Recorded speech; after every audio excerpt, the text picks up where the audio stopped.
السلام علیکم ورحمۃ اللہ وبرکاتہ۔ سامعین، آج میں آپ حضرات کے سامنے ایک حساس موضوع ہے جس کی تقریباً لوگ شکایت کرتے ہیں۔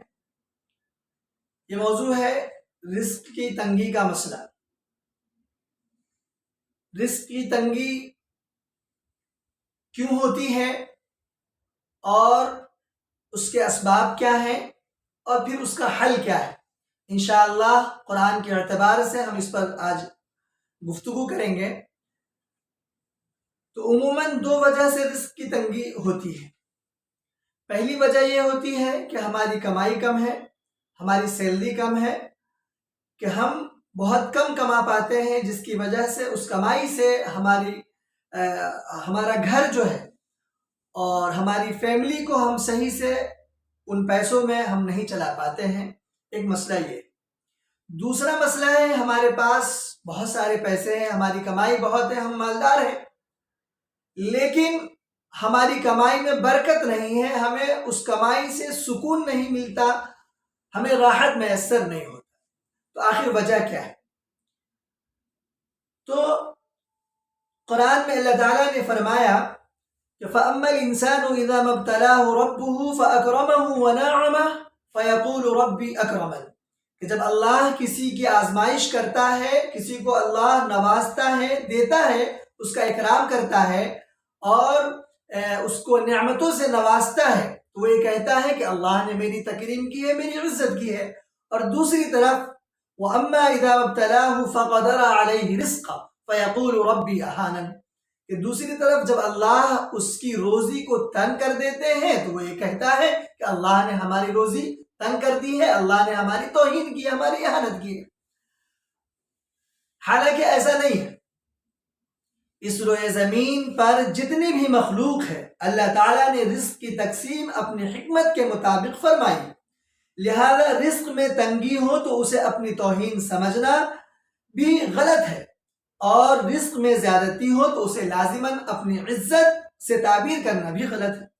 کیونکہ اس دنیا میں آپ دیکھیں گے کہ بہت سارے ایسے بندے ہیں کہ جو نیک نہیں ہے، اللہ کے فرما بردار نہیں ہے، لیکن اللہ نے انہیں بھی نوازا ہوا ہے۔ تو دنیا کے اندر جو ہے روزی کی تنگی اور بہت زیادہ روزی کا مل جانا، یہ انسان کا کوئی ذاتی کمال نہیں ہے، یہ اللہ کی طرف سے ایک تقسیم ہے اللہ کی، جو اللہ نے کیا ہے۔ خیر، تو روزی میں تنگی کیوں آتی ہے؟ ہم پریشان کیوں ہوتے ہیں؟ تو قرآن نے کہا کہ کَلَّا بَل لَا تُکْرِمُونَ الْیتیم، جب بندے نے شکایت کی کہ اللہ نے ہماری روزی میں تنگی کر کے ہماری توہین کی ہے، اہانت کی ہے، تو اللہ یہ کہتے ہیں نہیں، بلکہ کَلَّا بَل لَا تُکْرِمُونَ الْیتیم، کہ آپ جو ہے، تم جو ہے وہ یتیموں کا اکرام نہیں کرتے ہو، یتیموں پر شفقت کے ہاتھ نہیں رکھتے ہو، ایک چیز۔ دوسری چیز وَلَا تَحَاضُّونَ عَلَىٰ طَعَامِ الْمِسْكِينِ، ایک تو تم خود نہیں دیتے، اور دوسری طرف تم آپس میں ایک دوسرے کو دینے کی ترغیب بھی نہیں دیتے ہو۔ آپ ایک تو یتیم کی تکریم نہیں کرتے، ایک مسئلہ روزی کی تنگی کا۔ دوسرا مسئلہ کہ آپ ایک دوسرے کو روزی، یتیموں کو کھانا کھلانے کی آپ ترغیب بھی نہیں دیتے ہیں، یہ دوسرا مسئلہ ہے۔ اور یہ کیوں ہوتا ہے؟ وَتَأْكُلُونَ التُّرَاثَ أَكْلًا لَمًّا، کہ آپ میراث کے مالوں پر ایک دم گھات لگا کر بیٹھے ہوئے، جمع کر کے آپ کھاتے ہیں۔ وَتُحِبُّونَ الْمَالَ حُبًّا جَمًّا، اور مالوں کی محبت میں آپ حد سے گزر چکے ہیں، یعنی مال کی محبت آپ کے دل میں اس قدر آ چکی ہے کہ آپ کو جو آپ کے مال پر دوسروں کا حق ہے وہ آپ کو نظر نہیں آتا۔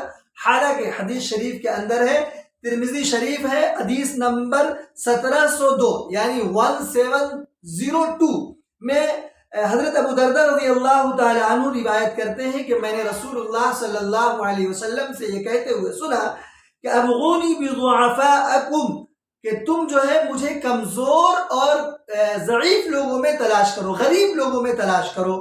کیوں؟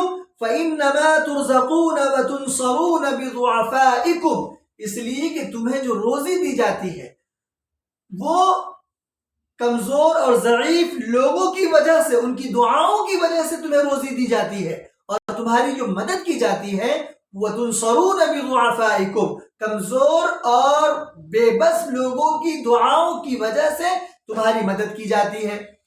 تو نتیجہ کیا نکلا؟ ہمیں رزق کی تنگی کیوں آتی ہے؟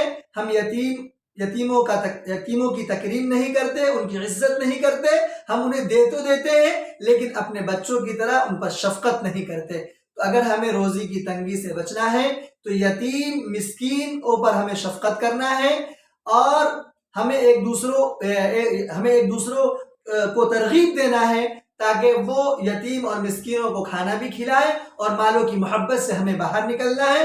اور سب سے اہم علاج رزق کی تنگی سے نکلنے کا سورہ نوح پارہ نمبر 29 اور آیت نمبر 10 میں اللہ نے فرمایا ہے کہ استغفار کرنا۔